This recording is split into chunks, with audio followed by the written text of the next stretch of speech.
July 30th, 1714, Queen Anne of Great Britain, aged 49, collapsed during morning prayers at Kensington Palace, blood pouring from her nose as violent convulsions racked her swollen body. The date was no coincidence. It was exactly 14 years to the day since her only surviving child, Prince William, Duke of Gloucester, had died at age 11. Now, as she thrashed on the chapel floor, her courtiers could only watch in horror as the last Stuart monarch began her final, agonizing descent into death. But what happened next would transform a medical emergency into something far more sinister. The physicians who rushed to her aid didn't bring comfort or relief. They brought instruments of torture that would make her final 48 hours a waking nightmare. They would bleed her while she was still convulsing, burn her skin with glowing metal rods, and manipulate her paralyzed body like a puppet to secure political documents. All while she remained fully conscious, unable to speak, unable to protest, unable to do anything but endure. This is the story of how a queen who had already buried 17 children, who had united England and Scotland into Great Britain, spent her final days as a living corpse being fought over by men who saw her not as a dying woman, but as an obstacle to their ambitions. To understand the true horror of what was about to unfold, you need to comprehend the broken shell that Queen Anne had become by that summer of 1714. For over a year, she hadn't been able to walk. Her feet had swollen so grotesquely from what her physicians called dropsy, we now know it was severe edema from heart failure, that they required specially made bandages changed multiple times daily. The servants burned these bandages rather than wash them because the discharge and blood made them too foul to clean. Her weight had ballooned to nearly 300 pounds, requiring a specially reinforced wheelchair and multiple servants just to move her from room to room. But the visible deterioration was nothing compared to what was happening inside her body. Modern medical analysis of her portraits reveals what her physicians couldn't understand: that distinctive butterfly-shaped rash across her face that artists tried to soften but couldn't entirely hide. Queen Anne had systemic lupus erythematosus, an autoimmune disease that was literally causing her body to destroy itself from within. Every one of those 17 pregnancies had made it worse, each lost child intensifying the disease's assault on her organs. 12 had ended in miscarriage or stillbirth. 5 children had been born alive, but died within 2 years. Only Prince William had survived long enough for him to dare hope for an heir, to plan a future, to believe the Stuart line might continue. His death on July 30th, 1700, 6 days after his 11th birthday, had broken something fundamental inside her. As Anne's body deteriorated through early July 1714, the palace had become a powder keg of competing conspiracies. The Jacobites, supporters of Anne's Catholic half-brother James Stuart in France, had infiltrated her government at the highest levels. Her own Lord Treasurer, Robert Hawley, Earl of Oxford, had been secretly corresponding with the Pretender, technically committing treason even as he stood at Anne's bedside. His rival, Viscount Bolingbroke, was playing the same dangerous game, both men positioning themselves for the chaos they knew would follow Anne's death. On the other side, the Whig lords had essentially occupied Kensington Palace, sleeping in shifts to ensure no Jacobite could get to the dying queen alone. They had already sent secret messages to Hanover, telling Gay or Gludwig, the future Georgi, to prepare what they politely called a succession force, but what was actually an invasion fleet. A German prince who spoke no English was preparing to sail to Britain with an army, and everyone was pretending this was a peaceful transition of power. The explosion came on July 27, 1714, during what should have been a routine Privy Council meeting. Picture the scene: the wood-paneled council chamber, windows overlooking gardens where Anne would never walk again, and the queen herself, wheeled in by servants, her face crimson and mottled from the lupus rash combined with burst blood vessels. She could barely hold her head up, yet she had forced herself to attend because she understood what was at stake.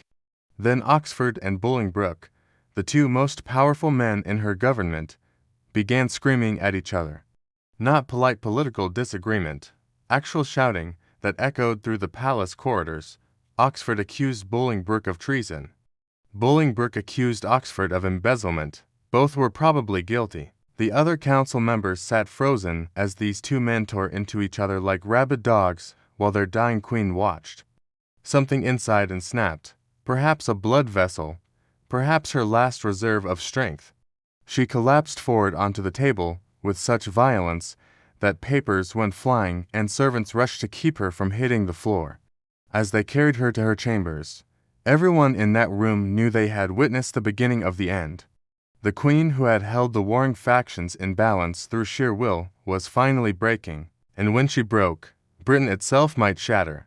3 days later, on July 30th, Anne tried to rise from morning prayers on the anniversary of her son's death, but her body had other plans. The stroke hit with a violence that left witnesses traumatized. She didn't simply collapse. She convulsed so violently that it took for servants to hold her down while blood poured from her nose and her eyes rolled back into her head.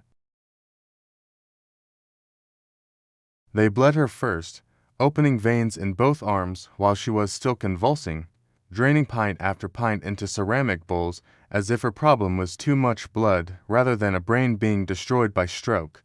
Then came the cupping. Glass vessels, heated with flames and pressed against her back and chest, creating vacuums that burst capillaries and left massive, painful bruises across her already damaged skin. The blistering followed. They took metal instruments, heated them in the fireplace until they glowed red, and deliberately burned her skin to create blisters that were supposed to draw out bad humors, but instead created open wounds on a woman whose immune system was already failing. They shaved her head completely. Every strand of hair she had once been so vain about removed so they could apply scalding poultices directly to her scalp. And through all of this unimaginable agony, Queen Anne remained conscious. The stroke had stolen her speech, not her awareness. She could feel everything, understand everything, but couldn't speak a single word to make them stop. While Anne lay paralyzed and bleeding, the vultures circled. The Duke of Somerset personally stood guard outside her chamber with his sword, ensuring no Jacobite could enter alone. But the Whigs needed something more from the dying queen, one final act that would secure the Hanoverian succession. The position of Lord Treasurer remained empty after Oxford's dismissal, and whoever held it when Anne died would control the transition. On July 31st, in the afternoon, they brought Charles Talbot, Duke of Shrewsbury, to Anne's bedside. What happened next remains one of the most controversial moments in British constitutional history.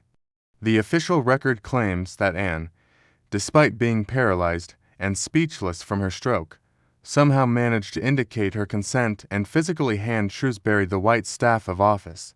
But private letters from witnesses paint a far darker picture.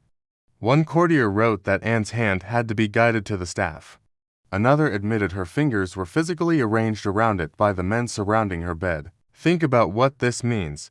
They took a paralyzed woman's hand, manipulated it like a puppet, and called it royal consent. It was a coup executed on a dying woman who couldn't speak to object, her body used as a prop in their political theater. As night fell on July 31st, Anne's breathing became increasingly labored. The physicians, in their infinite cruelty, tried one last round of treatments. More bleeding from a woman who had already lost pints of blood. More blistering on skin already covered in burns. They forced emetics down her throat to make her vomit, as if purging a paralyzed stroke victim would somehow help. Dr. John Arbuthnot, her personal physician, later admitted these final treatments caused great pain to Her Majesty, perhaps the only moment of honesty in those final hours. And then, sometime in that last night, came the cherries. The medical records note with clinical precision that the Queen consumed an inordinate quantity of black heart cherries. How does a woman who hasn't eaten solid food in 3 days, who is paralyzed and dying, suddenly consume massive amounts of fruit? The mechanics of it are disturbing to contemplate.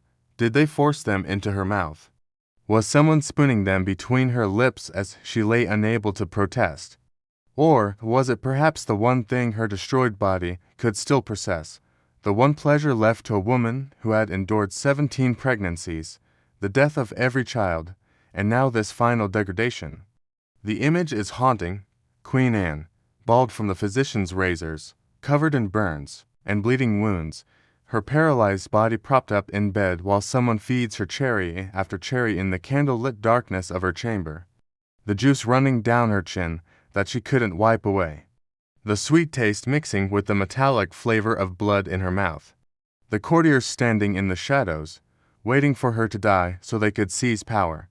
At 7:30 in the morning on August 1, 1714, Queen Anne finally found the escape she had been seeking. Dr. Arbuthnot, who had overseen much of her torture in the name of medicine, wrote that he believed sleep was never more welcome to a weary traveler than death was to her. Even he recognized that after what they had put her through, death was a mercy. Within minutes of her last breath, messengers were galloping toward Dover with news for Hanover. Within an hour, Georg Ludwig was proclaimed King George I. The woman who had united Great Britain died knowing a German stranger who had never set foot in Britain would take her throne. For 3 weeks, Anne's corpse remained at Kensington Palace while they constructed a special coffin, almost square in shape, to contain her swollen remains.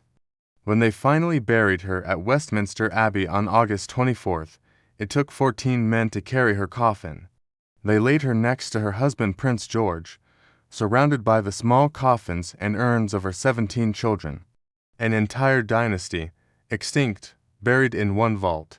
The last Stuart monarch had died not as a queen, but as a broken body manipulated by ambitious men. Finding her only comfort in those mysterious final cherries, perhaps the last kindness she ever knew, or perhaps just another cruelty in a death defined by them.